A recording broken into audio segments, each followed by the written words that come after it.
आप क्या समझते हैं कि इस प्रैक्टिस से जो भी इसके पीछे मुहर्रिक है वो क्या हासिल करना चाहते हैं और इसको कैसे काउंटर किया जाए सर?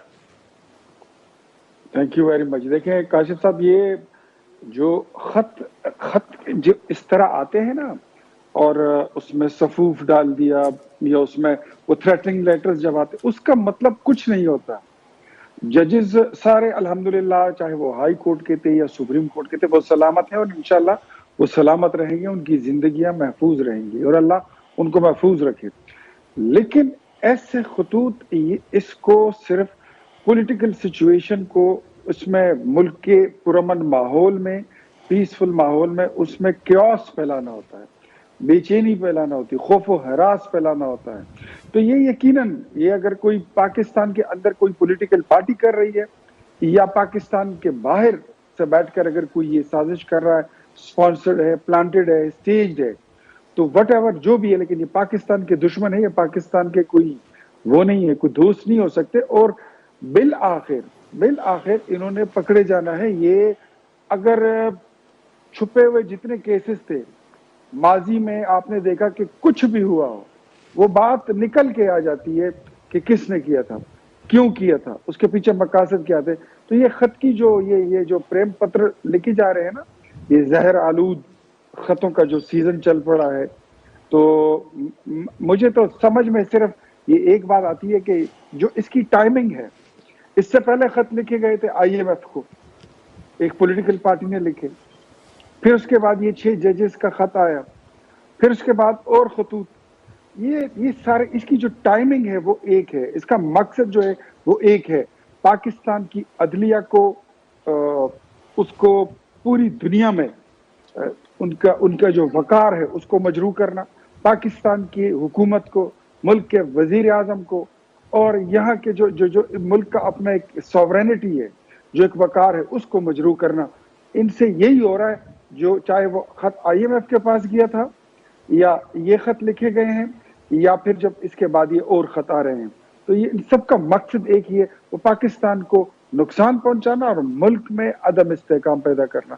तो इंशाल्लाह ये इन्वेस्टिगेशन हो जाएगी और ये मामला जल्द अज जल्द जो है ये बेनकाब भी हो जाएंगे, और जो इसके पीछे छुपे किरदार होंगे इंशाल्लाह उनको भी कौम के सामने लाके खड़ा करेंगे। जी ठीक। मुसर्रत न्याजी साहिबा, फरमाइएगा, ये जब से हुकूमत आई है खतूत का ही सिलसिला हम देख रहे हैं।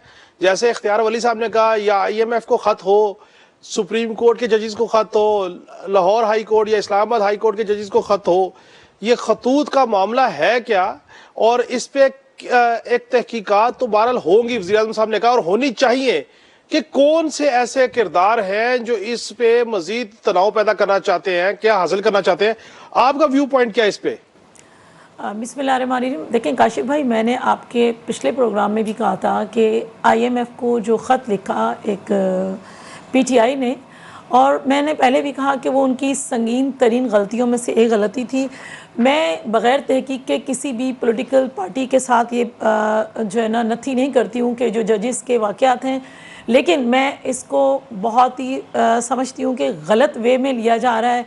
कि देखिए, हमारे पास एक इंसाफ ही अगर नहीं होगा और हमें इंसाफ देने वाले भी अगर महफूज नहीं हैं और उन्हें भी थ्रेड्स अगर आएँ, तो एक अफसोसनाक भी, और मैं समझती हूँ उसको शर्मनाक कह दिया जाए तो वो भी गलत ना होगा।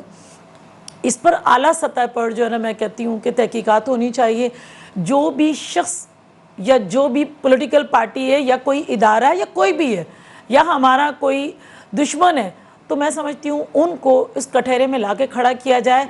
और मेरी ज़ाती राय ये है कि ना सिर्फ उन्हें सख्त से सख्त सज़ा दी जाए, मैं तो समझती हूँ उन्हें फांसी के फंदे भी लटकाया जाए, ताकि उन्हें यह सबक हासिल हो कि आप पाकिस्तान के साथ कब तक खिलवाड़ करेंगे। वो मुल्क जिससे हमारी पहचान है, हम उसको कब तक इस या तो दहशतगर्दी में धकेलें या फिर हम एक इल्ज़ामात की जो है ना एक लुबे लुबा बना लें, फिर हम अपने इदारों को जो है ना या तो गालम गलोच करें, चाहे वो ट्विटर पे हो या सोशल मीडिया पे हो, या फिर हम अपने इदारों को इस हद तक उनकी जो है ना तज़ीक कर दें कि आलमी सतह पर कहीं भी हमारा दुश्मन हम पर पहले भी हंसता है और हमारी जग हसाई हो, तो कितनी जग हसाई अपने इस मुल्क की करेंगे।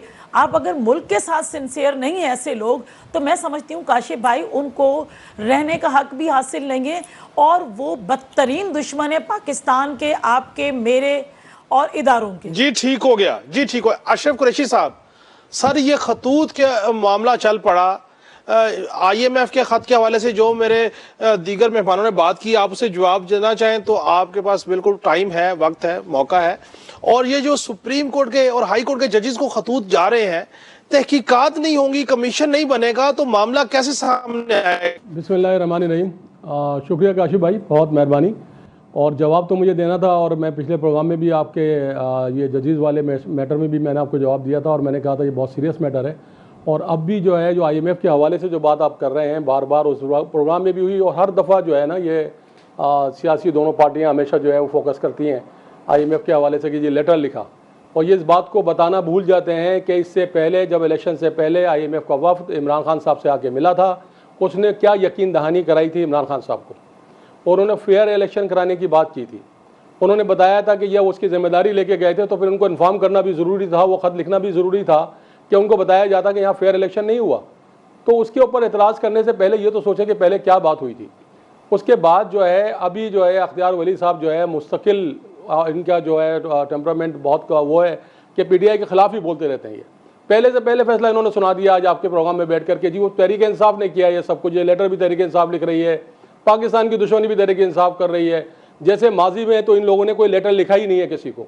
माजी में हुसैन हक्कानी के साथ मिलकर और जो भी मामला हुए तो होते रहे वहाँ पहले और इदारों के खिलाफ जो कुछ होता रहा वो तो सब भूल जाएंगे सारे के सारे। तहरीक इंसाफ जो है अब इनके लिए सामने खड़ी हुई है, क्योंकि इन्होंने जो है ये हुकूमत जिस तरह से भी चलानी है, कर्जा लेना है, खाने, जो भी कुछ करना है, करप्शन के सारे इल्ज़ामात के साथ ये लोग फिर इक़्तिदार के अंदर बैठे हुए हैं।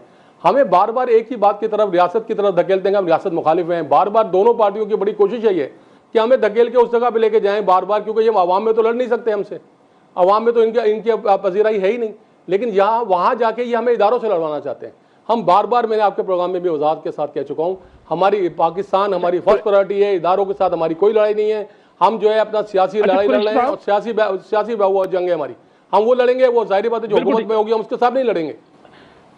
जी क्या कुरैशी साहब, इस पे भी कमेंट कीजिएगा प्लीज, कि जो UN की इकोनॉमिक सर्वे रिपोर्ट आई है सामने, उसके मुताबिक बहुत सारी बातें हैं इस हुकूमत की, उन्होंने पॉलिसीज को एंडोर्स किया है उन्होंने, लेकिन जो सबसे इंपॉर्टेंट इंडिकेटर मैं समझता हूँ पाकिस्तान कौम के लिए, हम सब के लिए, कि 2025 में महंगाई 26% से कम होकर 12.2% पे आ जाएगी, और शरह नमू 2% से जायद होने का इम्कान है। तो ये तो अच्छी सस्टेनेबल पॉलिसी है कि अगर इकॉनमी में इतना बेहतरी आ रही है, और वो ये रिपोर्ट और सर्वे कह रही है कि जो 18 माह की हुकूमत थी उनकी कंटिन्यू पॉलिसी और ये पॉलिसी, ये सबका समर है। इस पर क्या कमेंट कीजिएगा सर? देखिए, मैं जो कर्जा देता है ना, उसके कमेंट्स के ऊपर आप कुछ नहीं कह सकते। अपने अवाम की हालत देखें। आज इस शहर में जो है ट्रैफिक पे गाड़ी चलाना, रोडों पे गाड़ी चलाना मुश्किल है, क्योंकि पूरी इतना बड़ा हजूम है रमज़ान के दस्तरखानों पे, जो मैंने कभी ज़िंदगी में नहीं देखा इस शहर के अंदर। हर जगह ट्रैफिक जाम है, इतने भूखे लोग बेचारे रहो दस्तरखानों में बैठे हुए हैं, लाखों की तादाद में शहर में निकले होते हैं शाम में। अगर उनके पास खाने को हो तो अपने घर में बैठ के नहीं करेंगे। ये जो आप कर्जा लेते हैं उन लोगों को मुतमईन करने के लिए, जो पूरे अवाम को आप उनका सब बिजली से, गैस से, पानी से, बिजली हर चीज़ से तंग कर देते हैं, और फिर कहते हैं कि इकनॉमिक जो है बड़ा सर्वे ज़बरदस्त किस्म का आ रहा है, बड़ी चीज़ें आ रही हैं, हमारी इंडस्ट्री चल गई है, हमारी जो है मामला जो है शुरू हो चुके हैं, हमारे लोगों को रोज़गार मिल चुका है, तो जो सर्वे बेहतर होना शुरू हो गए। बेरोज़गारी इंतहा को है, गुर्बत इंतहा से नीचे चली जा रही है, और वर्ल्ड बैंक का सर्वे कह रहा है, क्योंकि वो हमें कर्जा दे रहे हैं, उस कर्जे के मुतालिक जो बात करने के लिए वो हमें लेके आ रहे हैं कि जी हमने बहुत अच्छी तरह आपको निचोड़ लिया है, इस वजह से हम मुतमईन हैं इस बात के लिए कि जी आपके आइंदा के इशारे बहुत मिल रहे हैं। अरे भाई, अभी तो यहाँ खाने को नहीं है, आप पेट्रोल की कीमत बढ़ा रहे हैं, आप डीजल की कीमत बढ़ा रहे हैं, आप बिजली के बिल रोजाना बढ़ाए चले जा रहे हैं, तो आप कर क्या रहे हैं? उसके बाद कौन से इशारे की बात कर रहे हैं आप? 2025 में कैसे हो सकते हैं? कैसे मुमकिन होगा? इंडस्ट्री चल नहीं रही है, आपकी बिजनेस चल नहीं रहा है, एक्सपोर्ट बढ़ नहीं रही है, कैसे ये इशारे आने शुरू हो गए? ये तो आप एक बताऊं, ये मेकिंग है, ये एक बनाई हुई चीजें हैं जिसके ऊपर ये सारा काम होता है, इसकी स्ट्रीट से और बेस से कोई ताल्लुक नहीं है। जी ठीक। इख्तियार वली साहब, क्या ये बनावटी सर्वे हैं? मैं तो खुश हो गया कि पाकिस्तानी कौम को भी खुशी की खबर दें। इतनी मायूसी की खबरें हम रोजाना सुनाते हैं उनको कि महंगाई 2025 में 26 से 12 पे आ जाएगी, लेकिन कुरैशी साहब कन्विंस नहीं हो रहे इस सर्वे से। क्या कहिएगा सर? कुरैशी साहब और इनकी जो पार्टी है, पता नहीं पार्टी इनकी कोई रहती भी है कि नहीं, ये इन्होंने कभी मुतमईन नहीं होना। लेकिन मैं आपको एक बात बताता हूँ, ये वर्ल्ड बैंक, ब्लूमबर्ग, इस पर मैं बाद में आता हूँ। ये जो पाकिस्तान स्टॉक एक्सचेंज है, ये आपके मुल्क में है, और स्टॉक एक्सचेंज को जब इनसे हुकूमत दी गई थी वो 30-32 हजार पे था। आज स्टॉक एक्सचेंज तकरीबन 69,000 पॉइंट्स को, उसकी नफसियाती हुदूद को वो क्रॉस कर चुका है, अबूर कर चुका है। तो ये भी कोई गलत रिपोर्ट है, ये भी फेक है। भाई बात सुनो, मेरी बात सुनो। आपकी जब हुकूमत आने वाली थी 2018 में, उससे पहले आप कहते थे कि पेट्रोल 40 रुपए में मिल रहा है। ये 40 रुपए का रेट आपने तय किया हुआ था। आप कहते थे कि ये 40 में मिल रहा है, ये महंगा है, ये हम 20 रुपए में देंगे। 60 रुपए में मिल रहा है, महंगा, 40 में देंगे। बिजली का यूनिट एक 6 रुपए का था, आप कहते थे कि हम 2 रुपए में देंगे। 5 रुपए में महंगा था, अब 2 रुपए में देने वाले थे। रोटी की कीमत आप बताते थे कि ये 2 रुपए हो जाएगी, वो 30 रुपए में पहुंची। आटे का थैला, ये जब आपकी हुकूमत नहीं आई थी, ये 600 रुपए का थैला था, आप 3,000 पे छोड़ के गए हो। पाकिस्तान के जो मजमूई कर्जे थे वो 27,000 अरब रुपए थे, 75 साल के कर्जे, और आप जब छोड़ के गए हो 54,000 पे पहुंच गए थे। तो बात सुने, अब अल्हम्दुलिल्लाह अगर पाकिस्तान के अशारिये सारे ठीक हो रहे हैं,